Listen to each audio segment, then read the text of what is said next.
Welcome to a deep dive tailored just for you. Today, we're stepping back in time to the Middle Ages, a period that, despite its reputation for rigidity, was actually a breeding ground for change. Yeah, it's fascinating how much we can learn from this era, especially when we kind of move beyond, the romanticized notions of knights and chivalry and really dig into the sources. Okay, so let's unpack that. What's the reality beneath that romanticized facade? Well, imagine Europe after the fall of the Roman Empire. It wasn't just a change in leadership, it was a complete societal reset. Mm-hmm. Out of that chaos emerged feudalism, a system designed to quite literally rebuild a world from scratch. And feudalism, from what I understand, wasn't exactly a walk in the park for everyone involved. No, no, indeed. It was a hierarchical system, Mm-hmm. often compared to a chessboard. But instead of simply kings and pawns, we find this complex web of obligations and dependencies. The king, of course, sat at the top, granting land to nobles in exchange for loyalty and military service. These nobles, in turn, would subdivide their lands, creating a chain of vassalage that extended all the way down to knights, peasants, really every level of society. Ah, the knights, the stuff of legends. But they weren't just born into those shining suits of armor, were they? Not at all. Knighthood was an aspiration, a social mobility ladder that took years, even decades to climb. And where do castles fit into all of this? Because, let's be honest, you can't really picture the Middle Ages without picturing those imposing fortresses. Castles served as both strongholds and status symbols. Yeah. Their very design, with those towering walls and strategic defenses, reflected the turbulent times. But while we often focus on their military might, I think it's intriguing to consider what life was actually like within those walls. Yeah, it wasn't all grand feasts and jousting tournaments, I imagine. And while the lord and lady held court, their lives were this curious blend of power and practicality. Take, for instance, the garderobes. No, what? Garderobes. These are castle latrines that empty directly into the moat. Oh. Not exactly the height of sanitation, wouldn't you say? Definitely not the image that comes to mind when we think of medieval banquets. Speaking of which, what were the roles of the lord and lady within these castle walls? So the lord, as the landowner, was responsible for the defense of his domain and the administration of justice. So imagine him presiding over disputes, negotiating alliances, leading his knights into battle. A far cry from that romantic image of knights rescuing damsels in distress. Indeed. And the damsels themselves, or rather the ladies of the castle, had their own complex roles to play. While their lives might seem confined by modern standards, they were often skilled managers, diplomats, even cultural patrons. It sounds like there's more to these medieval ladies than meets the eye. Tell me more about their hidden lives. Well, marriages, for instance, were often more about political strategy than love. A strategic alliance could mean the difference between peace and war, prosperity and ruin. So these women were pawns in a much larger game. Not necessarily. They were often adept players in their own right. Imagine a lady, skilled at chess, using her intellect to influence her husband's decisions, to secure her children's futures, or even to advance her own ambitions. Intriguing. It's a reminder that even within these seemingly rigid systems, individuals found ways to exert agency. We've talked about those in power, but what about the majority of the population during the Middle Ages? Those who weren't knights or ladies, but made up, the backbone of this whole feudal system. Yeah, to understand the Middle Ages, you really have to understand the manner. This was the heart of rural life, where the majority of the population, the peasants, lived and worked. It's a world away from those imposing castles we were just discussing. Paint me a picture of life on a medieval manor. All right, so picture this. Vast fields stretching out from the lord's manor house, divided into strips. This was the open field system, Okay. a method of agriculture that, while seemingly simple, had a profound impact on the medieval society. Okay, let's unpack this open field system a bit. What were its advantages and disadvantages? Sure. So on the surface, it might seem kind of chaotic, with different families cultivating their designated strips. But this system was born out of necessity and practicality. By rotating crops between these strips, they could prevent soil exhaustion, ensuring a more sustainable food supply. It sounds like a delicate balancing act. Exactly, and this system had its downsides as well. The lack of fences, while promoting communal grazing, also meant that diseases could spread rapidly among livestock, Oh. which could be devastating for a community that relied so heavily on its animals. Yeah, it's a good reminder that even the most, I don't know, well-intentioned systems can have their flaws. But what about the people who worked this land, the serfs? Their lives were far from easy, were they? No, their lives were undeniably challenging.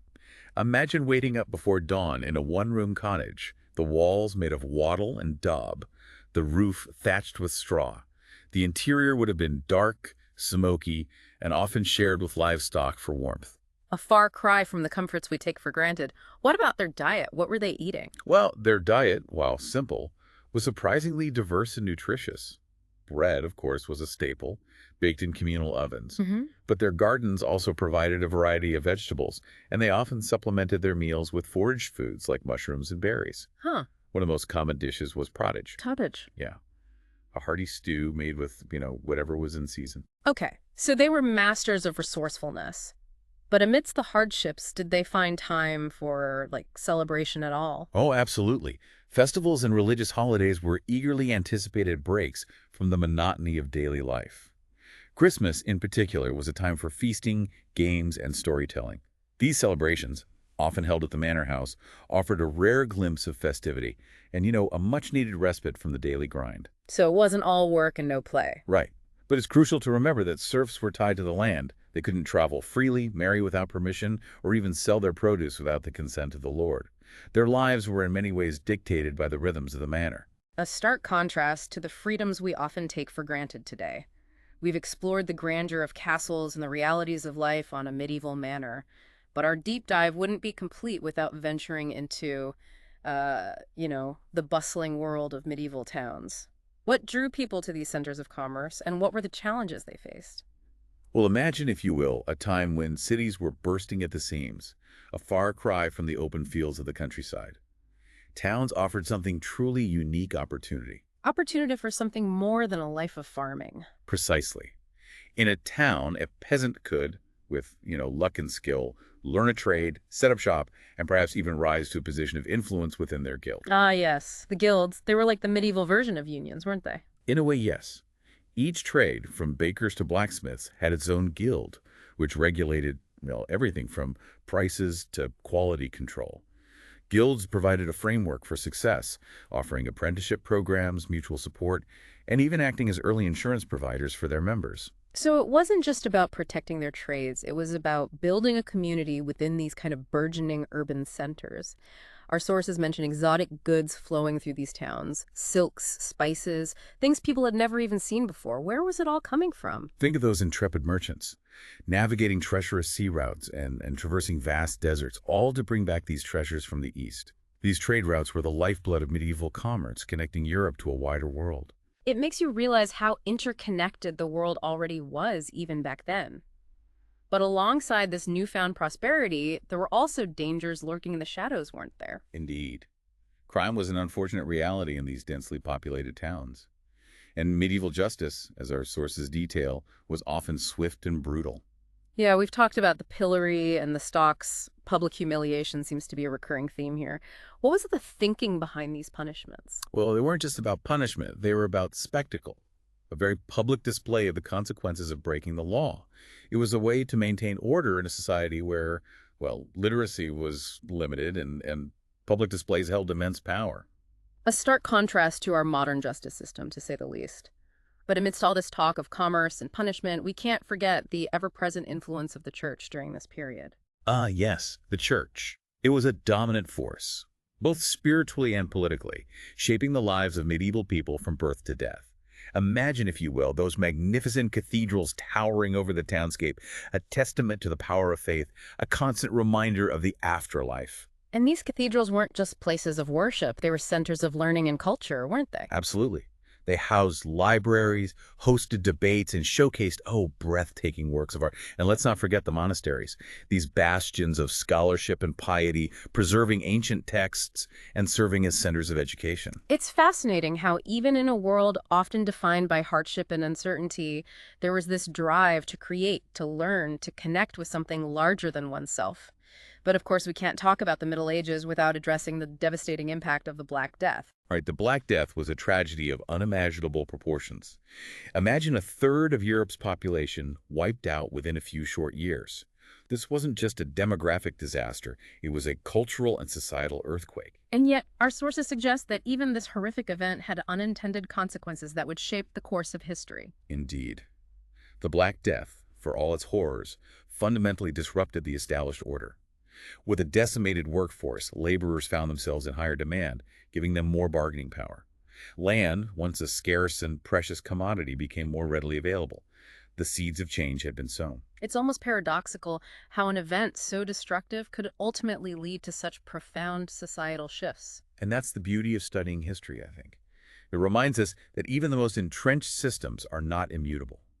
Change, while often unpredictable and messy, is an inherent part of the human story. As we conclude our deep dive into the Middle Ages, what's the one key takeaway you hope our listeners will carry with them? The Middle Ages, often dismissed as, a dark age, were anything but. It was an era of innovation, resilience, and yes, of profound change. By understanding this often misunderstood period, we gain a richer understanding of our own world and the forces that continue to shape it. It's a reminder that history is not just a collection of dates and battles. It's a tapestry woven from the lives, struggles, and triumphs of countless individuals. Thank you for guiding us through this fascinating exploration of the medieval world. It's been my pleasure. May this deep dive inspire you to keep questioning, keep exploring, and keep uncovering the hidden connections that bind us to the past and illuminate our present.